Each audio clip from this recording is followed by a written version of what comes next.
បាទជំរាបសួរបងប្អូនទាំងអស់គ្នាជាថ្មីម្ដងទៀតហើយបាទថ្ងៃនេះយើងវិលមកជួបគ្នាក្នុងវីដេអូមួយទៀតពាក់ព័ន្ធជាមួយនឹងរឿងរ៉ាវនៃបញ្ហាព្រំដែនមានរឿងក្តៅទៀតហើយបងប្អូនត្រូវតាមដានទាំងអស់គ្នាបាទប៉ុន្តែក្តៅហ្នឹងសូមបញ្ជាក់ណាមិនមែនជាការប្រយុទ្ធគ្នាទេបាទគ្រាន់ថាងាកមិញនេះគឺសម្ដេចហ៊ុនសែនលោកបានធ្វើដំណើរទៅសួរសុខទុក្ខកងទ័ពហើយក៏ទៅសួរសុខទុក្ខប្រជាពលរដ្ឋបាទនៅក្នុងខេត្តជាប់ព្រំដែននៅប្រទេសថៃណាគឺទៅក្នុងខេត្តឧត្តរមានជ័យហើយនិងខេត្តព្រះវិហារផងដែរបាទនៅក្នុងពេលជួបសម្ដែងសម្រាប់ជាមួយប្រជាពលរដ្ឋគឺសម្ដេចក៏បានផ្ញើសារទៅកាន់ប្រទេសថៃផងដែរគឺដោយសារតែសម្ដេចហ្នឹងគឺมันអាចអត់ទ្រាំបានជាមួយនឹងការប្រមាថម្ដងជាពីរដងការលាបពណ៌ការមូលបង្កាច់ម្ដងជាពីរដងពាក់ព័ន្ធជាមួយនឹងបញ្ហាដែលកើតឡើងគឺរឿងរ៉ាវព្រំដែនជាមួយនឹងប្រទេសថៃតែម្ដងនៅក្នុងនោះសម្ដេចបានថ្លែងសារធ្ងន់ធ្ងរថារឿងរ៉ាវប្រវត្តិសាស្ត្រគឺថៃដាច់ខាតមិនអាចកែប្រែបាននោះទេថៃត្រូវតែគោរពនៅសន្ធិសញ្ញាដែលបានចុះជាមួយនឹងប្រទេសបារាំងហៅថាសន្ធិសញ្ញាបារាំងសៀមណាអញ្ចឹងទេបើថៃមិនគោរពនៅសន្ធិសញ្ញាដែលបានចុះទេបានន័យថាថៃនឹងគឺជាចោរបាទហើយអញ្ចឹងទេខ្ញុំសូមចាក់ជូននៅសម្លេងរបស់សម្ដេចទាំងស្រុងតែម្ដងដែលមានប្រសាសន៍ពាក់ព័ន្ធនឹងរឿងរ៉ាវនេះណាសូមស្ដាប់ទាំងអស់គ្នាបាទខ្ញុំសូមជូនសារទៅណែឯងសូមកុំបំផន់ការភ្លេចភ្លាំងប្រវត្តិសាស្ត្រវង្វេងប្រវត្តិសាស្ត្រឬបំភ្លៃប្រវត្តិសាស្ត្រណែឯងធ្វើមិនបានទេកិច្ចព្រមព្រៀងបារាំងសៀមអមដោយផែនទីកាលពីឆ្នាំ1907ណែឯងត្រូវតែគោរពបើណែឯងមិនគោរពទេគឺស្មើនឹងចោលយើងប្រើផែនទីត្រឹមត្រូវរបស់យើងតាមដោយច្បាប់អន្តរជាតិតាមច្បាប់អន្តរជាតិណែឯងចុះហត្ថលេខាជាមួយនឹងបារាំងនៅពេលនោះណែឯងត្រូវតែទទួលស្គាល់ដោយសារណែឯងមិនទទួលស្គាល់ផែនទីនោះហើយគូសផែនទីខ្លួនឯងទើបមានរឿងនេះកើតឡើងដូច្នេះបង្កវិនាសកម្មសម្រាប់ប្រជាជនកម្ពុជាឥឡូវសូម្បីតែអ្នកទៅនឹងកូនខ្ចីអ្នកដែលមានផ្ទៃពោះក៏មកកាន់ទីនេះមនុស្សចាស់ជនពិការក៏មកកាន់ទីនេះតើប្រជាជនកម្ពុជាចង់បានទេយើងអត់ចង់បានទេខ្ញុំជឿជាក់ថាប្រជាជនថៃក៏មិនចង់បានដែរក៏ប៉ុន្តែមានជនល្មោកសង្គ្រាមមួយកុំតូចដែលចង់ធ្វើរឿងនេះ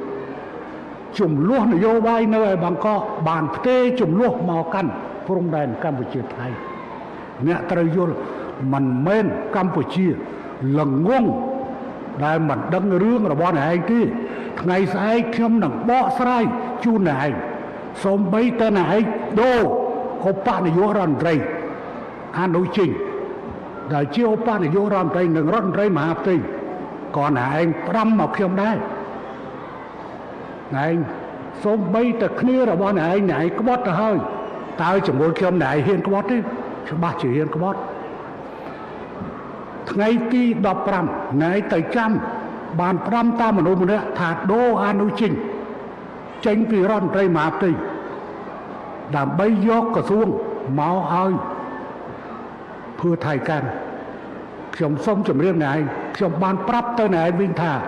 ដូរគេប្រយ័ត្នគេដូរខ្លួនឯងហើយណែឯងរងចាំមើលទៅនៅលទ្ធផលហើយប្រសិនបើណែឯងបើហ៊ើនខ្ញុំនឹងលាតត្រដាងទាំងអស់នៅអ្វីដែលណែឯងនិយាយជាមួយខ្ញុំរាប់ទាំងការប្រមាថព្រះមហាក្សត្ររបស់ណែឯងខ្ញុំអាចនិយាយអញ្ចឹងហើយកូនរបស់ណែឯងបដៅកូនរបស់ណែឯងទៅបដៅកូនរបស់ណែឯង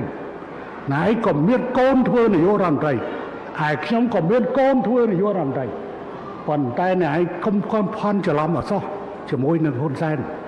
កុំផន់ច្រឡំខ្ញុំអត់មានជំពាក់គុណថៃសូម្បីអ្វីមួយជាតិនឹងជាតិរឿងមួយប៉ុន្តែរឿងបុគ្គលគឺអត់ទេខ្ញុំអត់មានជំពាក់គុណណាទេពាក់គុណថៃទេប៉ុន្តែពួកក្រុមណែឯងជំពាក់គុណខ្ញុំមិនទាសគុណទេតែអ្វីដែលខ្ញុំចង់បានគឺតំណែងតំណងស្មើភាពគ្មានការឈ្លានពានគ្នាគ្មានការជឿជែកគ្នាតែប៉ុណ្ណឹងទេតើណែឯងយល់ទេហើយបើណែឯងចង់បានបន្ថែម ណែឆ្លើយតបយុគនឹងដើម្បីខ្ញុំប្រមូលព័ត៌មានហើយខ្ញុំវាយមកចានចេញនៅថ្ងៃស្អែកខ្ញុំអាចពជាពេលធ្វើដំណើរទៅទីក្រុងភ្នំពេញដើម្បីខ្ញុំនិយាយខ្ញុំអាចយកពេល4ទៅ5ម៉ោងដើម្បីនឹងនិយាយរឿងនេះហើយផ្សាយបន្តតែម្ដងហើយថ្ងៃនេះខ្ញុំគ្រាន់តែបញ្ចេញបន្តិចដើម្បីរំចាំមើលនៅឯប្រតិកម្មយ៉ាងម៉េចយប់នេះខ្ញុំសូមជម្រាបថាណែបានមកស្នាក់នៅផ្ទះខ្ញុំរស់នៅផ្ទះខ្ញុំហើយណែបានពឹកពាក់អ្វីខ្លះណែនិយាយជាមួយខ្ញុំអ្វីខ្លះសូម្បីតែជនជាតិរបស់ណែក៏ណែក្បត់អញ្ចឹងណែមិនខ្លាចក្បត់ជាមួយខ្ញុំទេខ្ញុំយល់រឿងនេះព្រោះរឿងវាបានកើតឡើងអញ្ចឹងណាណែគួរតែបដៅកូនរបស់ណែទៅហើយកូនស្រីរបស់ណែគួរតែត្រូវបានគេហៅថាត្រូវបានកុំប្រមាថអ្នកដទៃកុំប្រមាថអ្នកដទៃប៉ុន្តែអ្វីដែលវាបានកើតទៅហើយយើងសង្ឃឹមរងចាំថានៅប្រទេសថៃនឹងមាននាយករដ្ឋមន្ត្រីថ្មីហើយចេញមកដើម្បីនឹងដោះស្រាយជាមួយកម្ពុជាព្រោះនៅពេលនេះយើងមិនដឹងថាត្រូវចរចាជាមួយអ្នកណាអំណាចពិតប្រាកដគឺជាអ្នកណាតើជាតបឬជាបកនយោបាយឬក៏អ្នកនៅក្រៅបកនយោបាយឬក៏ជានាយករដ្ឋមន្ត្រីវាអត់ដឹងថាណាជាអ្នកមានអំណាចពិតប្រាកដវាលំបាកណាស់ហើយយើងក៏អាចយល់ដឹងបានថាគឺលុះត្រាតែមាននាយករដ្ឋមន្ត្រីថ្មីចូលកាន់តំណែងតែជនអ្នកនោះអាចនឹងមានសុខឆន្ទៈដោះស្រាយជាមួយនឹងកម្ពុជាមិនមើលទៅថៃជាសត្រូវនោះទេយើងគ្រាន់តែចាត់ទុកថាពួកជ្រុលនិយមមួយក្រុម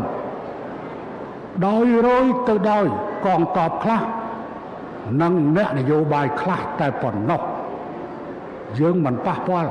មិនថាអាវក្រហមមិនថាអាវលឿងមិនថាអាវសម្រាប់ពណ៌នោះទេ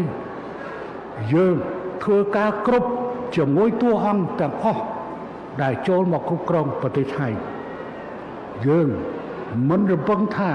គ្រប់ត្របកនេះបកនោះយើងមិនដែលធ្វើកិច្ចការងារនោះទេត្រង់ដែលឯងពឹងពាក់ខ្ញុំយ៉ាងម៉េច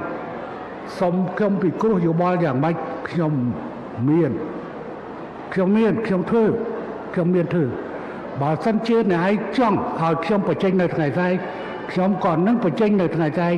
អំពីអ្វីខ្លះដែលអ្នកឯងបានធ្វើជាមួយខ្ញុំ